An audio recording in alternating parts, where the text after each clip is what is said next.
Organic winemaking, using organic grapes and natural yeast with minimal or no sulfites. Organic wine production involves a conscious process that respects the vine and the environment.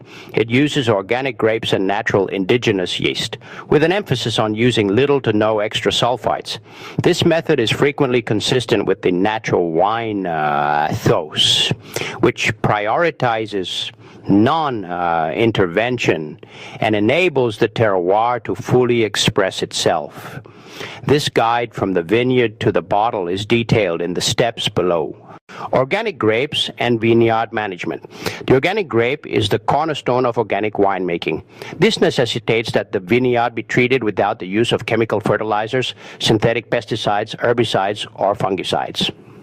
Soil health. The emphasis is on using strategies such as planting cover crops to manage weeds and add nutrients, utilizing compost, and fostering biodiversity to support a healthy living soil ecosystem.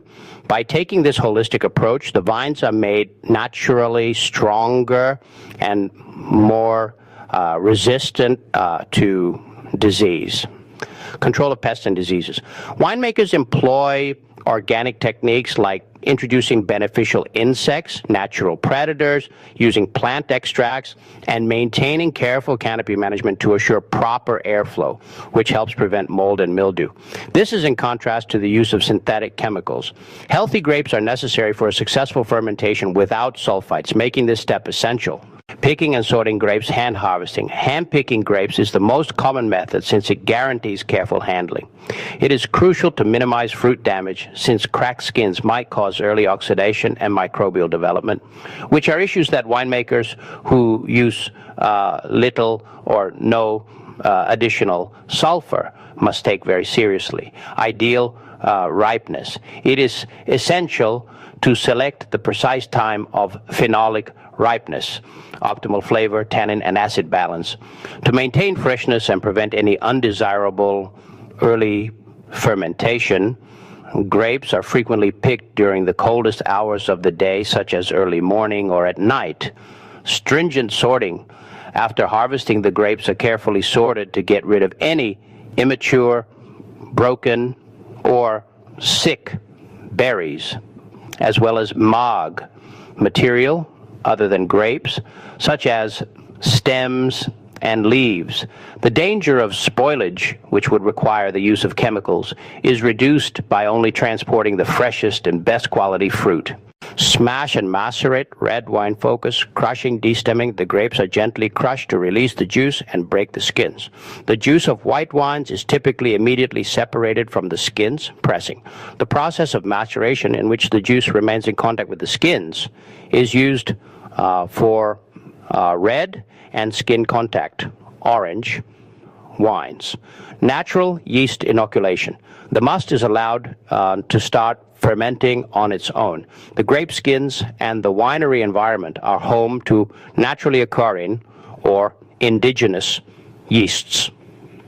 The process will be started by these wild yeasts, which are a combination of several Saccharomyces and non-Saccharomyces strains. Since no commercial yeast is introduced, the terroir-specific yeast profile may impart distinct complexity and personality to the wine. Management of maceration, red wines, right? Close monitoring of the must, skins, seeds, and juice. Methods such as pidgeage, punching down the cap of skins, and remontage, pumping over the juice, are employed to regulate temperature and carefully draw out color, tannins, and flavor from the skins. Depending on the type of wine you want, this stage might take anywhere from a few days to a few weeks. The traditional method of fermentation, spontaneous fermentation. The distinguishing feature of this process is the natural commencement of fermentation by the local yeast. Starting with a combination of wild yeasts before Saccharomyces cerevisiae often takes over to complete the process. It is frequently slower and may be less predictable than using cultured yeasts. Temperature control. Temperature control is the winemaker's most important tool because the must is not sterilized using sulfites. Maintaining a lower and more consistent fermentation temperature helps control the wild yeast population, preserve delicate flavors, and prevent stuck fermentation, where the yeast dies early, or the development of spoilage microorganisms. Malolactic fermentation, MLF, is a secondary fermentation process that occurs in many wines, notably red wines, following the main alcoholic fermentation, where naturally occurring lactic acid bacteria transform the harsh malic acid into the milder lactic acid. Without inoculation, this is usually permitted to occur organically and spontaneously. Aging and clarification. Wine. Aging in aging containers. To allow the wine to develop without adding overpowering outside aromas, wines are frequently aged in neutral containers like old oak barrels, concrete tanks, or stainless steel. The selection of the vessel is essential for maintaining the genuine, unadulterated flavors from the organic grapes and natural fermentation. Minimal intervention, racking.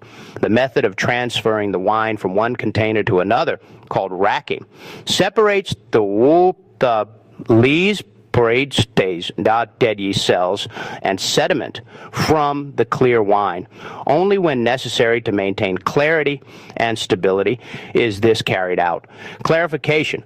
Organic wines with low sulfites typically steer clear of harsh clarification techniques in order to preserve their natural nature. Filtration, removing particles, and fining, employing agents to bind and drop particles, are either skipped or kept to a minimum.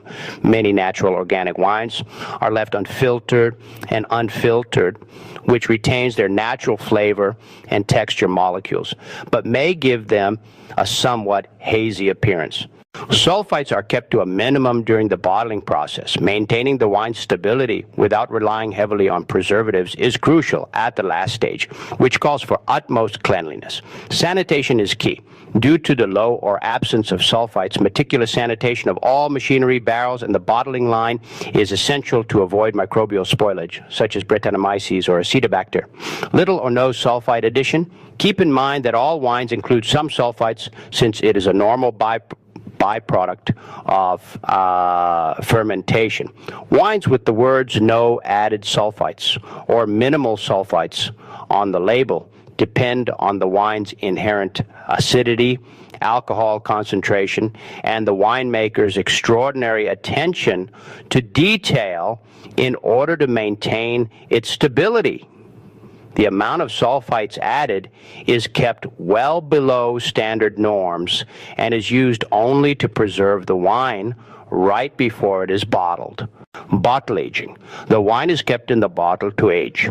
Bottle aging can be erratic for organic wines that are made with natural yeasts and little intervention, but it frequently produces intricate changing tastes as the wine continues to age naturally.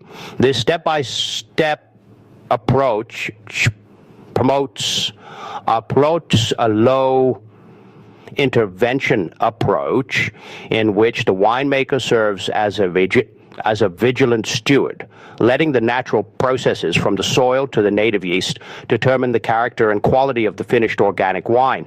Would you like to learn about the distinctions between biodynamic, natural, and certified organic wine?